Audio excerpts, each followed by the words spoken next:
What's up everyone, how are you all? Today we are back with another blazing Naruto story. What if Naruto became the Hokage's secret husband? In a forbidden ceremony. If you enjoy, then please like, share and do comments. And also check the description to original creator of this beautiful creation. The legendary Kyuubi no Kitsune stood swinging its 9 tails, swatting the Konoha ninja away like flies. They had been at battle with the fox for over 6 hours and their numbers were declining rapidly. The remaining Junin quickly turned to their superior to see what they should be doing. Yamada Taiko, nothing's working, what do you want us to do? Hold it off, Minato will be here soon. I want you to split up into 4 groups. 1 group I want you to go behind it, group 2 I want at the left, group 3 to the right and group 4 stay here. Once you're all in place, let off jutsu like there's no tomorrow. Chances are there might not be. The ninja quickly separated and head off to do their assigned duties. Come on Kushina, wake up, don't you dare leave me here, Naruto needs you, don't die on us. Tsunade screamed as she desperately tried to heal her friend. With the stresses of the Kyuubi and Minato having to go out and fight it, it sent Kushina into labor. She got through the pregnancy without too many complications, but she was bleeding heavily.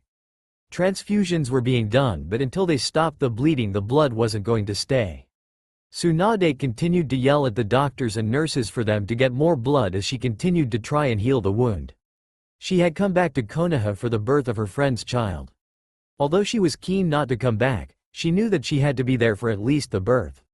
She was glad that she had come back, otherwise another doctor would have probably given up on her by now. Minato had been in 30 minutes prior while Kushina was unconscious and therefore wasn't aware of what he was going to do to their son. If she had been awake and aware of what Minato planned on doing, it would have made her situation all the worse. Tsunade stood there continuously pouring healing chakra into the woman's body. She had lost too many already, there was no way she was losing Kushina as well. That, and she didn't want to have to see Naruto grow up without both his parents. It was bad enough he was going to lose his father. He needed at least his mother for love and support, and she'd be damned before she deprived the child of that. After the wound had fully closed and she had checked for any other injuries, either external or internal, she gave her more blood to replenish all that she had lost. The pregnancy was grueling, and with the imminent danger of the Kyuubi it made it a whole lot worse. 10 minutes after the blood was given, her stats started to steady to an acceptable level. Now that her job was done, all she could do was sit there and wait for the bad news. The news that the Yondaime Hokage was dead and that his son was the container for the king of the Biju, the Kyuubi no Kitsune. She had to chuckle. To Minato, the Shinigami would be a more pleasant sight than his wife would be when she finds out. Her apprentice Shizune sat on the couch next to her, offering support where necessary. While too inexperienced to participate tonight in the actual childbirth and healing, the support she did give was immensely helpful. She would definitely turn into a fine medic. The Yondaime stood upon the head of Gamabunta next to his friend and right-hand man, Haruno Yamada, and the Sandaime to assist in the actual sealing. In his arms lay his newborn son wrapped up in the hospital blankets. As he made the last-minute preparations for the ceremony, he took a quick glance up to the battlefield and was saddened at the sight. Body parts lay strewn across the grass. The bodies of husbands, wives, mothers, fathers, sisters, brothers, cousins and so on lay lifeless on the ground. He then looked up further and took in the full sight of the beast. It seemed to be disorientated, as though it wanted to be there but at the same time didn't. He was confused at the sight of it thrashing around but didn't have time to think any more of it. With the last preparations in place, he urged the boss Toad to approach the beast. Yamada, Sarutobi. It's been good, but I need you two to get off now. I left a box with everything I want Naruto to have. Make sure Kushina knows to give it to him. Farewell my friends. And with that he turned and faced the demon, barely hearing the farewells and regrets that his friends sent him. Once he made sure that only he and his son were on the Toad, he started going through hand seals, fast but not too fast as to throw caution to the wind. As the Toad covered the final meters between them and the fox, Minato screamed out the name of his final assault. Shiki Fujin. A man sat up in his bed smiling warmly at the sight of his wife and child asleep safely in the bed. He had been one of the lucky ones. He watched on as his friends and acquaintances were slaughtered by the demon, and he only truly survived thanks to the years of his experience under his belt. Not that it seemed to help the others. He looked to the left to see the moonlight shining in through the window, accentuating his wife's beautiful features. Her pink hair had a slight glow and her lips looked even sweeter than they did during the day. It was certainly a sight to behold. He next looked over to his daughter. While only a few months old, he knew she would be just as beautiful as his mother. He recalled the battle that had taken place just yesterday. It still shocked him how the battle turned out. Not that he was disappointed. Far from it. He just knew what should have happened and why they didn't. Ah well, you just have to accept these blessings when they come. Bright light. That was the first thing he noticed as he opened his eyes. Bright white room and annoyingly bright light. Seemed appropriate for where he was supposed to be. Doesn't mean that he liked the situation. He was wondering when the hell something was going to happen. He could accept being dead, he did it for the good of his people. But there was no way in hell he was going to sit there bored for the rest of eternity. He went to sit up and move but felt sore and weak, so due to not being able to do anything about it, he just lay there as he was. He figured that he'd been laying there for about half an hour before the door to his room opened up and in walked Tsunade? He lightly chuckled. Followed me to the afterlife, old hag? Tsunade stood there trying to calm herself down before she put her chakra-enhanced fist through his face. Baka, don't think you can insult me because you're injured. Dead? You mean dead. Although he was already aware, the realization sort of stung. Never again would he wake at his wife's side. He wouldn't get to see his son grow up, stupid fox. Apparently you should be dead. Something happened though. The fox appears to have been sealed, but you're still alive. Everyone wants to know what happened. Tsunade stated as she moved over to the bed and started examining his charts. Minato sat there in shock for a moment. There was no way he could call on the Shinigami, have it seal away the demon of all demons and come out alive. Something was up, he just didn't know what. Is there something wrong with the seal? How is Naruto? He frantically asked, once again trying to move, only to have his efforts cause more pain. Stop moving, you suffered extreme chakra exhaustion and your body was in pretty bad shape. You can't just move after barely 24 hours. Minato nodded in recognition before asking, how are Kushina and Naruto? Kushina was in pretty bad shape for a while. I managed to fix her up, but she won't be able to have any more children after that. I'm sorry, Minato. He took in the information and slowly nodded. Otherwise the two are fine. The only physical change I noticed with Naruto after the sealing was 3 whisker-like marks on each cheek. They make him look cute. She finished smiling gently. Thank you, Tsunade. No problem, brat, but don't expect me to always be here for you. Although she loved the sight of the new blonde brat, she had no connection to it aside from it being Kushina's kid. They weren't related and she hadn't taught her, they had just become good friends through Jiraiya and Minato. She really wanted to leave the damn village, as soon as the 3 of them were healed, of course. Tsunade, what's Naruto going to do without his godmother around? Godmother? Didn't know he had one. After everything you've done for us, I don't think there's anyone better. Naruto is going to need you. If he's anything like me or Kushina, he's going to need the world's best medic to heal him. Tsunade felt weird on the inside. You really mean that? She'd felt close to Minato and Kushina for a while, but she didn't think they were that close. She'd be honored to be the kid's godmother, but she'd need to think about the staying thing.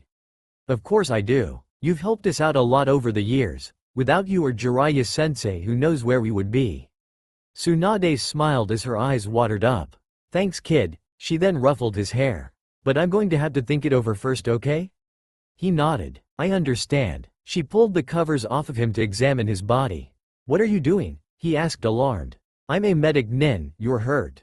I'm doing a full examination to see where you're hurt, she said, smirking. At the same time, I get to see what you're packing down there.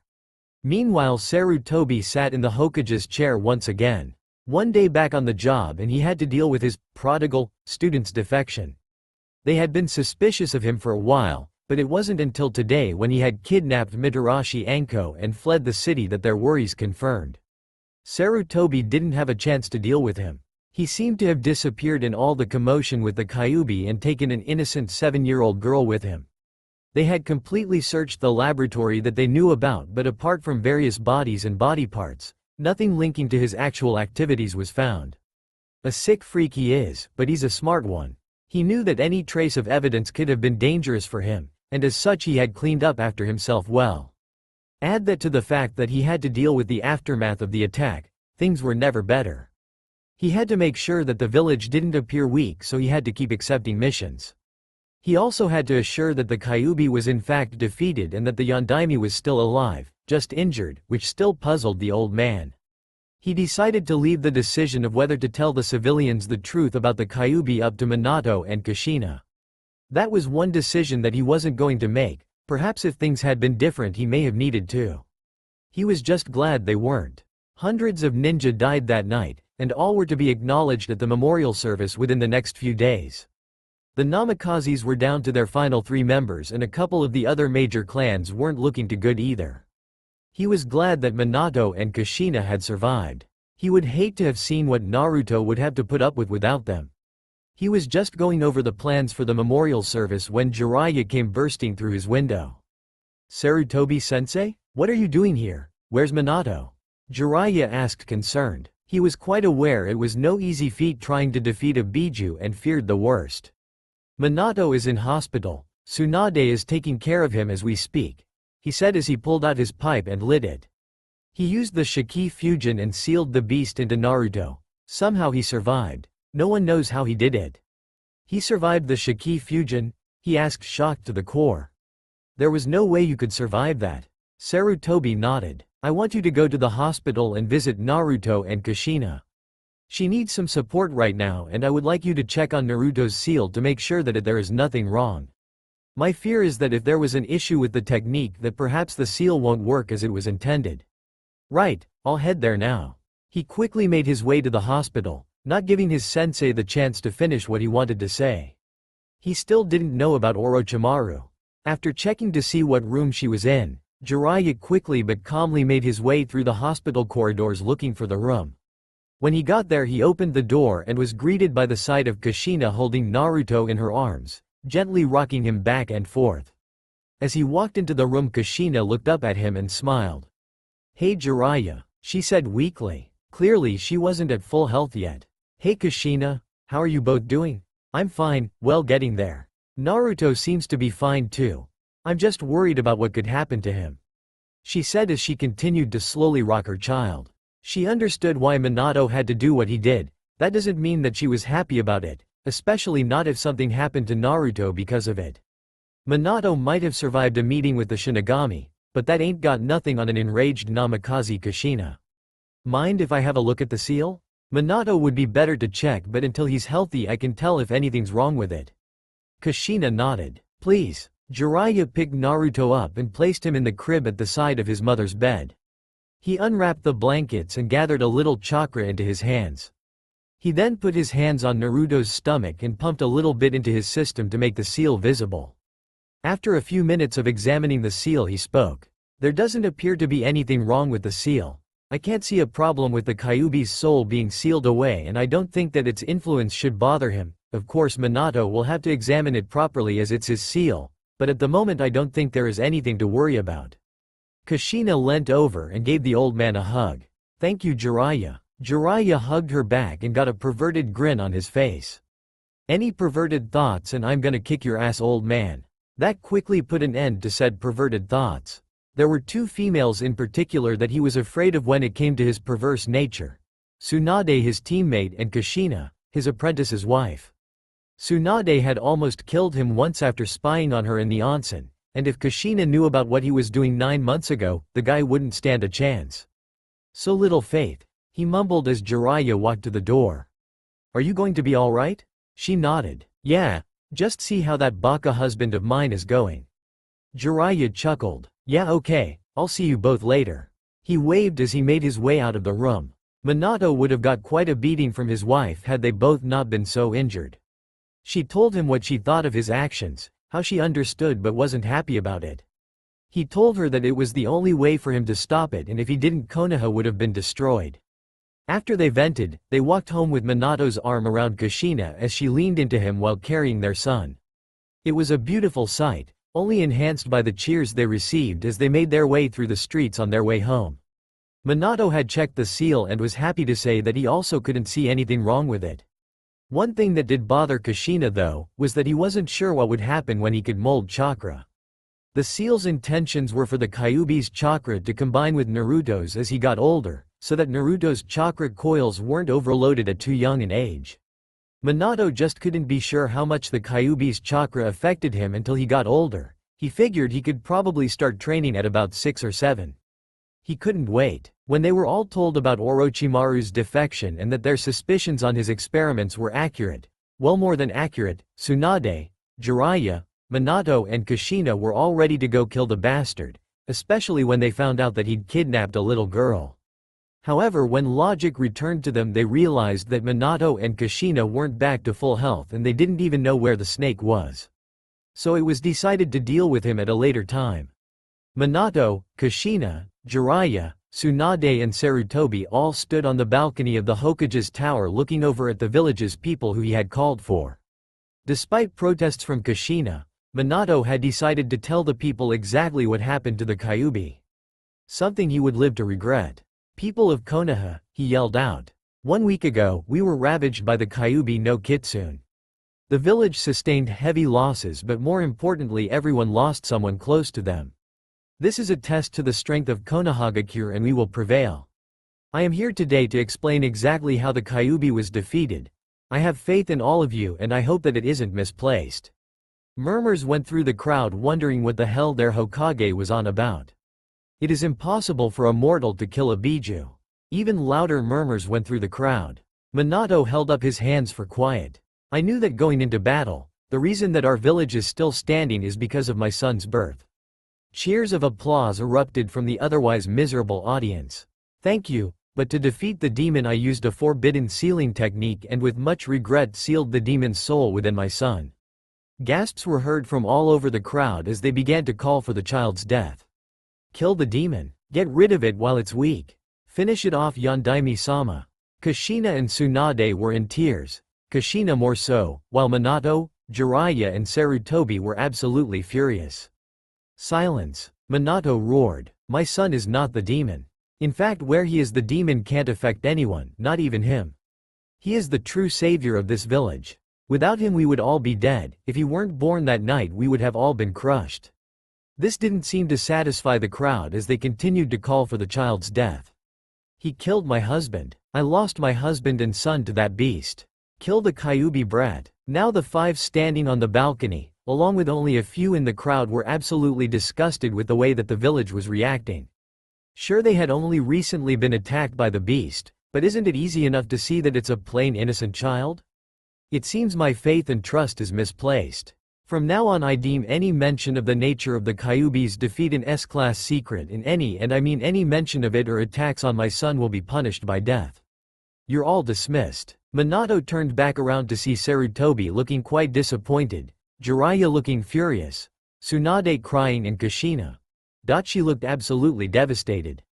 Minato moved over to his wife and embraced her.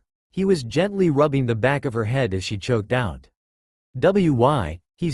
He's an innocent child. I know, Kushina-chan, I know."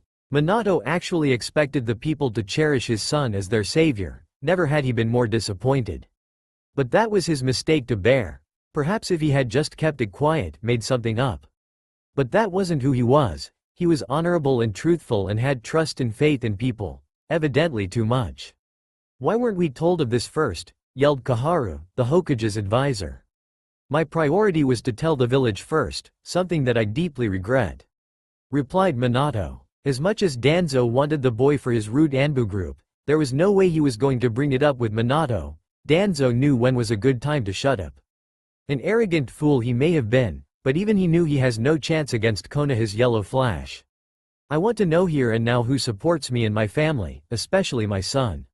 Now that the village knows the truth, I fear for the worst. While I will bear no grudge against those that do not, I will not be happy if I hear of one of you intending to harm my child." Murmurs went around the room as the Hokage sat back in his chair, still quite fatigued from his fight with the Kyuubi. Minato was certain that at least Fugaku, Yamada, Hiashi, Ayumi, Tsunade and Sasuke would support him. He was unsure about the rest though. The noise died when Yamada stood up. "I, Haruno Yamada, on behalf of the Haruno clan pledge allegiance and offer support and protection to Namikaze Naruto and the Namikaze clan should it be required." Next Hiyashi stood up. I Hyuga Hiyashi, on behalf of the Hyuga clan pledge allegiance and offer support and protection to Namikaze Naruto and the Namikaze clan should it be needed. I Uchiha Fugaku, on behalf of the Uchiha clan pledge allegiance and offer support and protection to Namikaze Naruto and the Namikaze clan whenever it is needed. I Senju Tsunade, on behalf of the Senju clan pledge allegiance and offer support and protection to Namikaze Naruto and the Namikaze clan should it be needed. I Sarutobi Sasuke, seen it used before, on behalf of the Sarutobi clan pledge allegiance and offer support and protection to the Namikaze clan and Namikaze Naruto. I Yuhi Ayumi, on behalf of the Yuhi clan pledge allegiance and offer support and protection to Namikaze Naruto and the Namikaze clan should it be needed. I Mitarashi Mika, on behalf of the Mitarashi clan pledge allegiance and offer support and protection to Namikaze Naruto and the Namikaze clan should it be needed. Next Inoichi, Shikaku and Shuza stood up. We, Yamanaka Inoichi, Nara Shikaku, Akamichi Shuza, pledge allegiance and offer our protection and support to the Namikaze clan and their heir, Namikaze Naruto. I, Hitaki Kakashi, on behalf of the Hitaki clan pledge allegiance and offer support and protection to Namikaze Naruto and the Namikaze clan. I Inazuka Sume, on behalf of the Inazuka pack, offer our protection and support to the Namikaze clan and your son. I Aburame Shino, on behalf of the Aburame clan pledge our allegiance, support and protection to the Namikaze clan and their heir, Namikaze Naruto. Minato was ecstatic with how much support his son had, but he had expected something similar. He was good friends with everyone on the council, which was bound to help. That and who really wanted to go against the legendary Yellow Flash? Thank you, all of you. Your support to my son means a lot and I hope that it may sway the opinions of the village. That is all that we are needed here for today. I offer my condolences to those that have lost family members and friends during the attack. They each bid their farewells until it was only Minato, Tsunade, Sarutobi, Jiraiya and Kushina who had been hiding since the start of the proceedings. Who has Naruto? Minato asked. Shizune and Rin are taking care of him. Kushina replied as she took a seat at the table. Ah, good. Well, we can be happy with the support we received, don't you think? They all nodded and then Minato asked. Say Tsunade, you made a decision yet? Decision? What decision? Kushina questioned. I told her that she should be Naruto's godmother and stay with him here in the village. I hope you don't have a problem with that? Of course not, Kushina replied. I can't think of anyone better. So what do you say, Tsunade? She tried in vain to hide her happiness from everyone else. I think I can live with that. Naruto, get back here right now, screamed Kushina as she chased after her son. Said boy just chuckled and kept running. He turned his head to see that his mother was still behind him. He turned back around just in time to be picked up by Shizune-chan. Shizune just laughed as she handed the boy back to his mother. Naru-kun, you need to get ready, Daddy has an important meeting today. He crossed his arms and turned away from Shizune and his mother. No fair, I want to play. Yes, I know that, Naru-chan, when you get ready, Kakashi-kun and Rin-chan will take you to play. But you're going to play with the Raikages and the Kazukage's children, so be nice. His mother said, having more success at dressing her child. Okay mom. After finally getting dressed, Naruto continued to run around the house until it was time to go. Kushina, Naruto and Shizune traveled through the streets on the way to the Hokage Tower. On the way they stopped briefly to greet some people and for Kushina to deal with those that still haven't come around and acknowledge the fact that Naruto was in fact human and not the Kyuubi. It had taken 5 years, but Minato, along with the major clans, the Sandaime and the remaining Sannin, had finally convinced most of the village of this fact. They were about 5 minutes from the tower when a familiar smell made Naruto stop in his tracks. The smell was divine, it appealed to his senses like no other before it. It seemed as though Kami herself had created it. Oh no, thought both Kushina and Shizune as they watched the boy, his expression meaning only one thing. Ramen. After much negotiation, as in Kushina literally prying the child from the stand and promising to take him later, the trio finally made it to the Hokage's tower.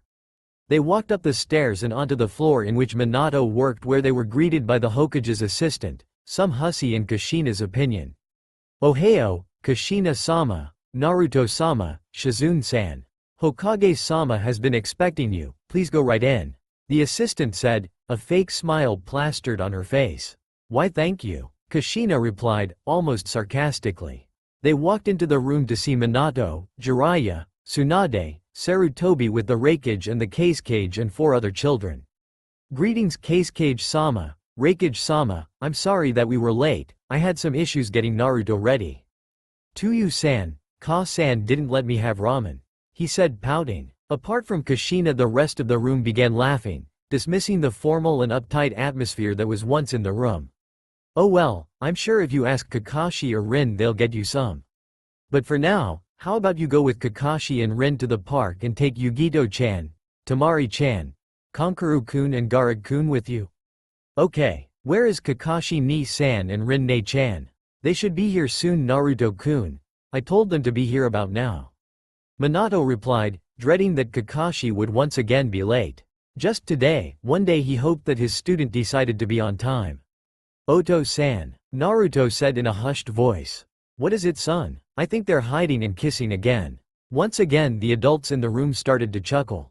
Again? Minato questioned. He certainly wasn't aware of anything going on between his former students, but he wouldn't be surprised. They had been quite close lately. Naruto went to open his mouth but was unable due to Kakashi clamping his hand over Naruto's mouth. He doesn't know what he's talking about, Hokage-sama, Kakashi said with a blush, only hidden by his mask. I'm sure Kakashi, this isn't over yet, he said grinning. Hey. Well, forgive me, Hokage-sama, Raikage-sama, Kazekage-sama, but please excuse me, I shall take the children to the park until the end of your meeting. Thank you, Hitaki-san, but we must have our own advisors accompany you. Arashi, please accompany Hitaki-san. The Raikage said. Hi, Raikage-sama, Arashi said, seemingly appearing from nowhere. Yes, Yashimaru, go with them please. The Kazekage said. Hi Kazekage-sama, Yashimaru said as he also seemingly appeared from nowhere, the rest knew better though. Kakashi with Naruto, Arashi with Yugito and Yashimaru with Temari, Kankuro and Gaara all made their way outside the office to see Rin waiting for them all. Hey, how's it going? Rin said as they stopped in front of her. Hey Ne-chan, hello Naru-chan, how are you today? Naruto walked over to her and beckoned for her to kneel down. She knelt down and Naruto whispered in her ear. Rin stood back up while trying to keep from laughing. Naruto noticed it and began to frown. The other Junin in the room were also trying not to laugh, having also heard what he said. So you don't want me to call you that because there are 2 pretty girls in the room? Rin asked with a smirk. Naruto, Yugito and Temari all blushed, then Naruto yelled. Ne-chan, now that the children have been taken care of, we can get down to business. Minato said. He was currently decked out in the customary Hokage robes in honor of his guests. It's not that he didn't like the things, he just preferred to wear his outfit and his cloak. While Jiraiya, Tsunade, Sarutobi and Kushina remained in the room, they opted to stay quiet and leave the cages to do their job. Yes, it is my belief that you wish to propose an alliance between the 3 villages? The Raikage asked. Yes, after the losses in the last war, it's not something I wish to see again. I figure that if 3 of the 5 hidden villages are in an alliance, it would deter the others from attempting to take us over. So in other words, you want the others afraid to try anything. The Kazekage mused. Essentially, yes, Minato replied. I like your reasoning, but what else do each of us gain from such an agreement? The group of 7 made their way through the streets until that divine smell touched Naruto's nose once again. Rin stopped when she noticed Naruto was frothing at the mouth. Naru-chan, what's wrong? Instead of speaking or even replying at all, he hovered over to the Ichiraku ramen stand and went inside. Is Naruto-kun alright? Yugito asked, shocking her supervisor. Yugito never usually shows concern, she seems too comfortable around this kid.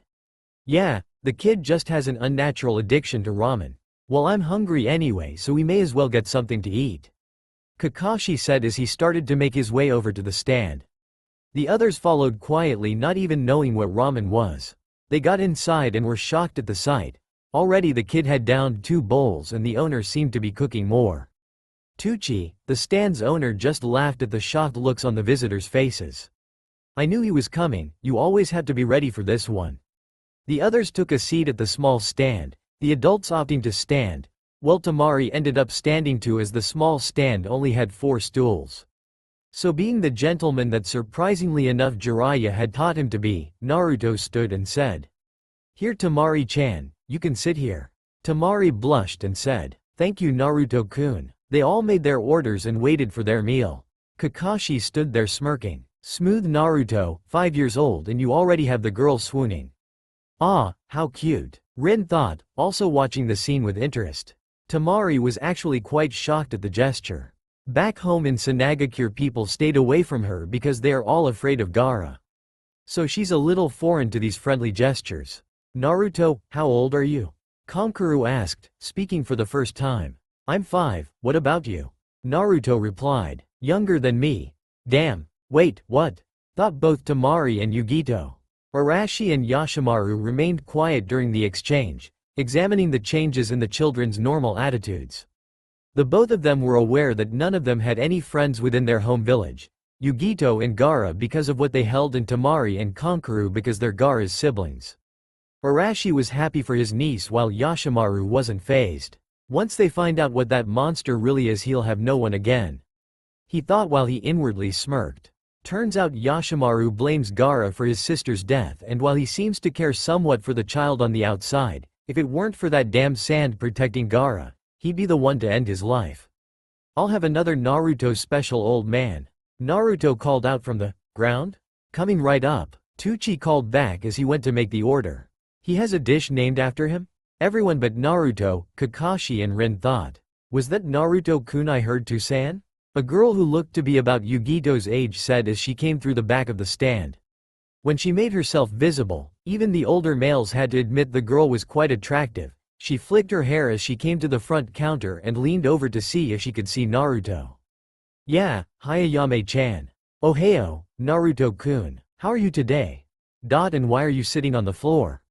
"Oh, this is Gaara, Kankuro, Tamari-chan and Yugito-chan. There wasn't enough seats so I'm on the floor." Ayame didn't really hear the last bit, she was too busy glaring at Tamari-chan and Yugito-chan. Ayame death stared them, which the gesture was gladly returned by both the girls just as intense. While Naruto stared on in confusion, the adults just inwardly laughed at the boy's predicament. An hour and this kid has Yugito showing more emotion than I've seen since she was a baby, thought Arashi staring on in wonder. The 5 kids seemed to get along, well Gaara and Kankuro hadn't said much, both of them were unfamiliar with what was going on, it was still a nice change for them. The group ate their meal in relative silence. "Well Naruto-kun, I think it's time we left and let some other customers eat here nay?" Rin said as she pulled out the money for the meal. "Do we have to?" Naruto whined. He could have kept eating the stuff all day and the company was nice. "Yes we have to, now finish it up. Oh you should have guessed."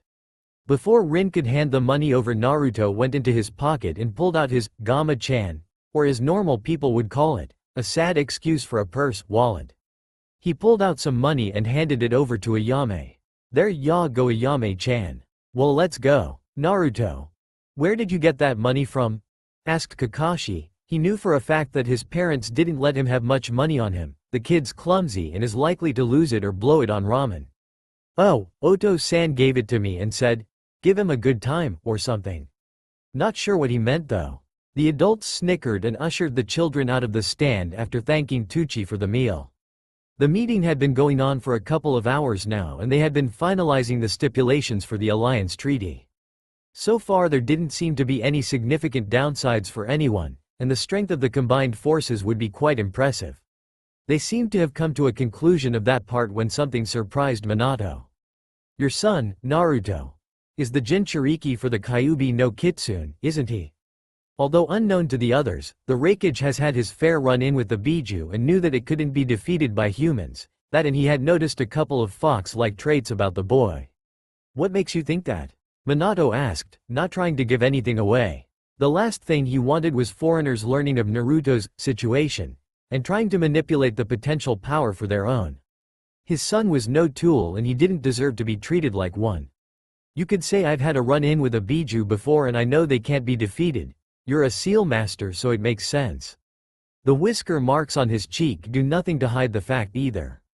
The others looked on in surprise that he had deduced so much from so little information. Jiraiya, Tsunade, Kushina and Sarutobi all sat wondering what Minato would do. The Raikage was sharp, almost as sharp as Kushina. Minato mused. He still didn't want to give any information away. One thing caught him though. You said that you've had a run-in with a Biju before. Which one and what happened? He may be an ally, but Minato still didn't trust him completely, especially considering he was still the leader of a foreign country. I understand your reluctance to answer. Therefore I shall tell you that something similar happened in Kumogakure. The Sandame Raikage died sealing the Nibi no Nekomata into my daughter, Ni Yugito. She hasn't had the best of lives. In fact, the Council of Kumo is turning her into a weapon, something I'm powerless to stop. The news shocked the Hokage. He thought he'd be ahead having a weapon like Gaara under his control, but both of his new allies have one too, and if the amount of tails the beast has is any indication, they both have a stronger weapon under their control. I see, this wasn't something I was expecting to come out today, but after your show of faith I will admit that my son Naruto is the Jinchuriki of the Kyuubi. Minato replied, concern evident in his voice. He was afraid of the same thing at one stage, of the council turning Naruto into a weapon or sentencing him to death. He was just lucky he had the council on his side. And if you don't mind me saying, Hokage-sama, something seemed off about Gaara. Is he like Naruto and Yugito? Yes. After Gaara was born, the council ordered that Shukaku, the Ichibi no Tanuki, was to be sealed inside of him. It came at the cost of my wife's death. I too was powerless to stop them. The Hokage lied. In fact, the council didn't even know about what he had done until after he did it. I happened to have had the council's support on the matter, and Naruto was able to continue living as normal. Only now are the people starting to accept the fact that he is human and not the beast sealed inside of him. You were lucky. The Raikage started. Yugito is hated and feared in Cloud. She has no friends and rarely shows emotions. As is the same with Gaara, no one will go near him or my other children. Well, I'm sure they'll find a friend in Naruto. I think he would do the both of them good. Minato offered. I hope you're right. The Raikage replied. All of the children were currently slumped over in exhaustion, having just been running around playing tag for the better part of an hour. Gaara had finally started to open up to the group and actually found himself having fun. Something that he thought was reserved for other people. One thing that he was concerned about though was why did Naruto and Yugito want to play with him? No one else does, so he decided to voice his concern. Naruto, why do you play with me? The Junin listened on, curious as to where this was going. Yugito thought the same thing but decided not to mention it just in case he stopped playing with her. She didn't want to do anything to spoil the fun that she had today, something that she hadn't experienced before.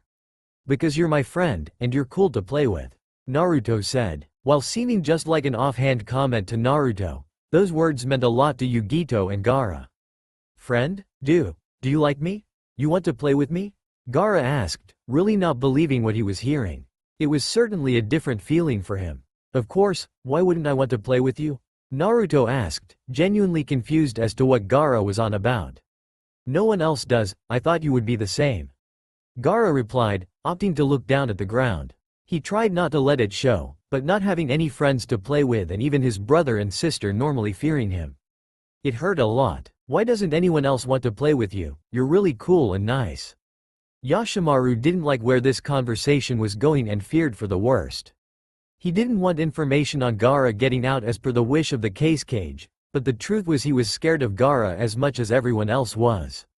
I do not know. Gaara lied. He didn't want to lose his new friends, so he hid his status as a Jinchuriki. Naruto seemed like he was going to be Gaara's first friend along with Yugito, so he didn't want to spoil it. Oh, well, you don't have to worry, I'll play with you whenever you come here, and if I visit maybe you can show me around your home? I'd like that very much, Naruto. Sounds great, Naruto exclaimed. Let's keep playing. Kankuru's up, said Naruto as he ran off with the others. Why am I up? Asked Kankuru. Because you look funny, screamed Temari as she ran away from her brother before he could catch her. That's it. The children played for hours getting to know each other and having fun while their fathers discussed business. The five of them seemed to get along really well, and while it was unknown to Naruto, Yugito, Gaara, Temari and Kankuru had made their first friends today and weren't too keen on leaving. When it came time that they had to leave, it was done reluctantly and only after the adults let them get ice cream on their way back. They had all promised to ask their fathers to let them see each other more often and maybe they could stay over each other's places once in a while. Sure, it was a little while to travel, but they seemed to think it was worth it. Yugito had such a great day she forgot about how bad her life was in Kumogakure, how she was already being trained like a weapon, just because she had a demon within her. By saving the village, it seemed to her that the Sandame Raikage sealed her fate. A life filled with nothing but being trained as a tool without the chance at life that should have been allowed like everyone else gets. Then it hit her, this was temporary, tomorrow she would be returning back to the glares of the villagers, being locked in that room for hours on end before being allowed out to train. After having such a great day today, it hit her hard. This was a mere illusion, this wasn't her life and it became too much for her. This is the life she wants but can never have. She let out years of emotions that have been sealed up by her trainers. She broke down crying in the middle of the street. Kakashi, Rin, Yashimaru and the other children were in complete confusion as to why Yugito was acting the way she was. Arashi, however, knew exactly what was making her upset. He had watched the different emotions cross her face and was waiting for it. He felt so sorry for his niece but knew there was nothing he could do about it. Naruto stopped when he heard sobs and was really confused as to why she was crying. Wasn't she happy and playing just a few minutes ago? He started to bite his lip. One of his main weaknesses was seeing a girl cry, he hated it. Now what was it that his father did to his mother when she was crying? Give her flowers? No, that was when he did something wrong. He walked over to her and wrapped his arms around her in an embrace. Is that all he does? He asked himself. What are you doing? Yugito sniffled. I don't know. But I don't like seeing you cry, Yugito-chan. And To-san does this to Ka-san when she cries. Thank you, Naruto-kun, Yugito said as she awkwardly tried to return the hug. It wasn't often she received caring gestures, but this topped the list. Meanwhile, Tamari was glaring daggers at the girl while wondering why she even cared. Gaara and Kankuro were also somewhat concerned for why Yugito was crying but was confused by what Naruto was doing. What's hugging someone going to do? Kakashi cleared his throat. I don't mean to interrupt, but it's late and we need to get back. Okay, I'm sorry, Yugito said as she reluctantly let go of Naruto. Kakashi dismissed her apologies and led them back to the Hokage's tower. The rest of the trip was pretty uneventful and quiet. A pleasant change after the events of the day, or so according to the Junins of the group. The children were just too tired after all their running around and playing. As much as they didn't want it to end, they really wanted to go to bed and rest. As they made it up the steps to Minato's office, they looked outside one of the passing windows and noticed that the sun was relatively close to setting. If they had to guess, it appeared to be about 4 o'clock. When they got to the top level where Minato resided, they saw that people were packing up and heading home for the day. But when they reached the door to the Hokage's office, they noticed it was still closed and they all sighed. They thought for sure they'd be finished by now. How much longer were they going to have to wait? Naruto plopped down on the ground a couple of meters from the door to rest his legs. Although they were more reluctant to just sit on the floor in the middle of the Hokage tower, the other children soon followed suit. So, are you all going to be super cool ninjas like your dads are? Naruto asked. Hi, they all said. Aren't they great for conversation? Me too, Naruto said. I'm going to be the greatest Hokage ever, he finished. However, in his fatigued state it really didn't have as much of an effect as usual. Your dad is pretty strong though, will you be better than him? Kankuro asked, also sounding tired. I'm sure. With To-san, Ka-san, Tsunade Ba-chan and Arojii-san training me, I'll be the best in no time. Yugito had to smile at his determination and his free spirit, something she found herself jealous of. Tsunade, Jiraiya, Sarutobi and Kushina had left the meeting a short time ago and ever since they left the cages had decided to spy on their children to see how they got on. To say they were surprised by how friendly they seemed was an understatement. On first glance you would think they'd been friends for years. They watched them for almost an hour before Naruto's outburst about becoming Hokage, which they all laughed at, and then for about 10 minutes more before opening the door and welcoming them in. So, did you have fun today, children? Minato asked as they all assembled in front of the cages. Yashimaru, Rin, Kakashi and Arashi bowing while the others just stood there. Yes, exclaimed Naruto. We ate ramen, But there wasn't enough seats, so I sat on the floor and I saw Ayame-chan. And then Rin-ne-chan made us leave. I wasn't even finished. And then we went to the park and we played, and then Kakashi-ni-san made us leave.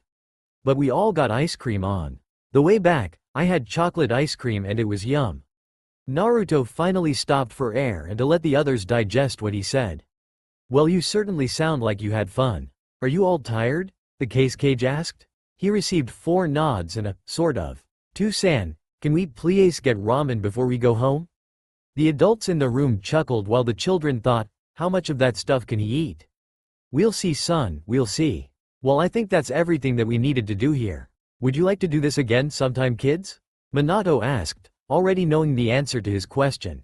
And sure enough, in response he received 3 very eager nods. Well, I'm sure we can work something out. Before anyone could say anything else, there was an urgent knock at the door. "Come in," called Minato. The man walked in and kneeled. "Forgive me, Hokage-sama, Raikage-sama, Kazekage-sama, but a young girl who appears to be no older than 12 years old with purple hair has appeared at the gates. She appears to be healthy but extremely tired. She said she won't speak to anyone but the Hokage. She said she has some important information." Minato along with the rest of the room perked up. "Who exactly is it?" Minato questioned. "Mitarashi Anko, sir. Mitarashi Anko, sir. The little girl that was kidnapped." Minato realized. "Thank you, bring her here right away." "Hi Hokage-sama," the man said before leaving the room. "I'm sorry, but I'm going to have to ask you all to leave. This matter is too important to leave alone. Raikage Dono, Kazekage Dono, please discuss what we have agreed on with the council of your villages and please inform me of your decision. I look forward to a positive reaction," Minato stated. He received a few nods in agreement before the cages, their children and their bodyguards left. The children bid their farewell and told each other they would see each other soon. "Kakashi, I want you to go and get Tsunade and Sarutobi. Jiraiya is out of the village right now, so I'll inform him later. Rin, I want you to take Naruto home and ask Kushina to come here please. Could you also either have Shizune take care of him or could you do it?"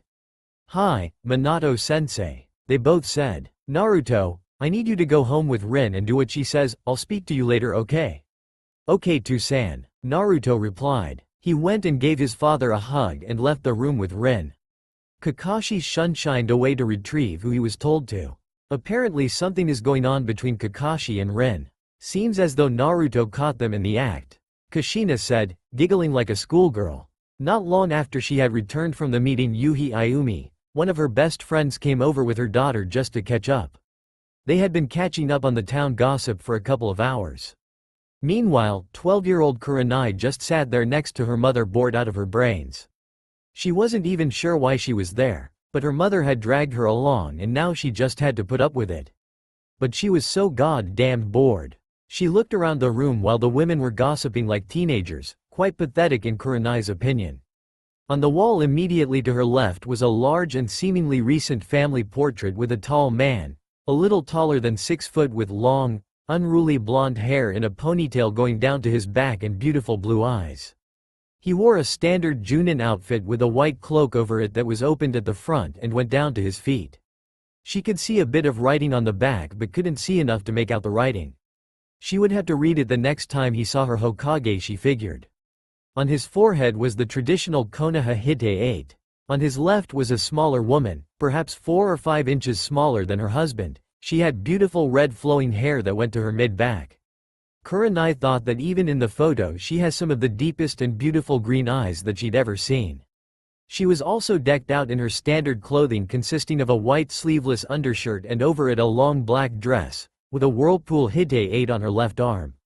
Kurenai remembered something about Kushina temporarily retiring because she had a son.